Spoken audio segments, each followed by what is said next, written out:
मीरपुर नाम के शहर में तेजस अपनी पत्नी नीरू के साथ रहता था। पति पत्नी दोनों ही नौकरी करते थे। एक दिन तेजस गांव अपनी माँ के पास फोन करता है। हेलो, प्रणाम माँ।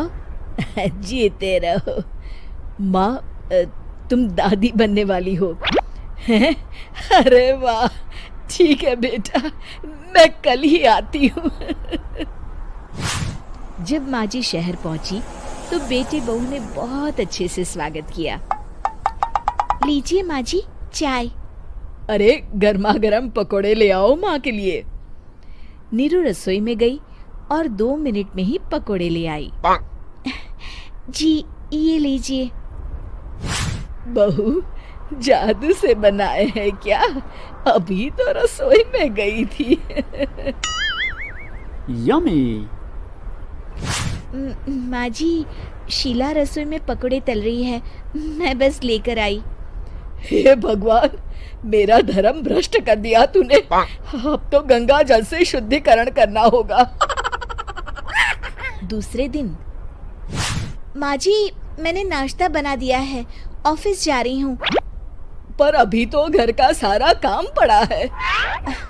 शीला आती ही होगी, झाड़ू पोछा बर्तन कपड़े वो सब कर लेगी। हमारे जमाने में घर का सारा काम हम ही करते थे। जी माँ जी, आप बहुत होशियार हैं, मैं घर ऑफिस दोनों नहीं संभाल पाती। तो जरूरत क्या है घर से बाहर जाकर चाकरी करने की? वैसे भी घर का काम खुद करने से घर में बरकत आती है, समझी?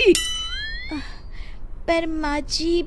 पर वर कुछ नहीं, इस महीने की पगार मिले फिर ऑफिस बंद है। हाँ। रात को नीरू तेजस से कहती है, सुनिए जी, माँ जी बोल रही थी कि मैं नौकरी छोड़ दूं।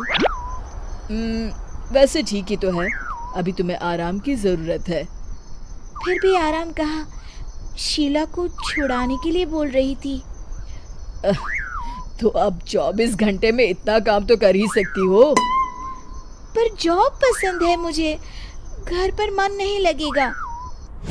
अगले दिन जब दोनों ऑफिस के लिए निकल रहे थे, मेरी तो कोई कीमत ही नहीं है इस घर में। माँ जी, आजकल महंगाई बहुत है, रहन सहन भी बदल गया है, दोनों नौकरी करते हैं तभी ठीक रहता है। अच्छा, तू कहना क्या चाहती है? मेरा बेटा तुझे बिठा के खिला नहीं सकता? तू ही इस घर का खर्च चला रही है, हैं? नहीं माँ जी, मेरा वो मतलब नहीं था। मतलब खूब समझती हूँ, ये बाल धूप में सफेद नहीं किए मैंने। हाँ। अब तो ये रोज का काम हो गया था। तेजस भी रोज की झिकझिक से परेशान हो गया था। एक दिन उसने कहा, नीरू, वैसे भी तुम्हें मैटरनिटी लीव मिलने वाली है, तो अभी से ही छुट्टी ले लो। पर क्या, मेरी सैलरी अच्छी खासी है। आखिर नीरू ने रिजाइन कर दिया। जब बच्चा हुआ तो घर में सब बहुत खुश हुए। कुछ दिनों बाद तेजस फाइल देख रहा था। क्या हुआ तेजस, कुछ परेशान लग रहे हो? हाँ, वो हमारी जितनी सेविंग्स थी वो तो हॉस्पिटल में और छठी के फंक्शन में खत्म हो गई है नीरू।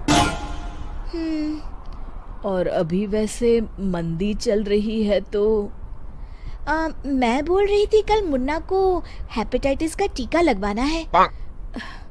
नीरू, क्या पोस्टपोन नहीं कर सकते? नहीं जी, बिल्कुल नहीं। अब तेजस को समझ में आ रहा था कि उससे गलती हुई है। पैसों की कमी का असर घर के माहौल पर भी पड़ रहा था। अगले दिन, बेटा मेरा चश्मा और ये दवाइयाँ ले आना, पर्चा देते हुए माँ जी ने कहा। जी। तेजस, मुन्ना के लिए दूध का डिब्बा और डायपर भी ले आना, और ये किराने के सामान की लिस्ट है, इसे भी लाना है। तेजस गुस्से में लिस्ट मरोड़कर फेंकता है और चिल्लाता है, पैसे क्या पेड़ पर उगते हैं? ये ले आना, वो ले आना। अरे पर ये जरूरत का सामान ही है। वो गुस्से में बिना कुछ कहे ऑफिस चला गया। अरे लंच तो ले जाइए। नीरू दौड़कर डिब्बा पकड़ाती है। एक दिन खाना खाने के बाद, नीरू, अब तो मुन्ना कुछ बड़ा हो गया, तो अब तुम वापस ज्वाइन कर लो ना जॉब। पर इस रिसेशन में जॉब मिलना बहुत मुश्किल है। ट्राई तो करो। फिर मुन्ना, माँ जी है ना, और एक फुल टाइम मेड भी लगा लेंगे। पर माँ जी, उन्हें तो पसंद नहीं। तभी माँ जी वहाँ आ जाती है और प्यार से नीरू के सर पर हाथ फेरते हुए बोलती है, अब मेरी समझ में आ गया बहू, पहले के और अब के समय में अंतर है। तुम काम शुरू करो, मुन्ना की जिम्मेदारी मेरी। मेरी प्यारी माँ जी।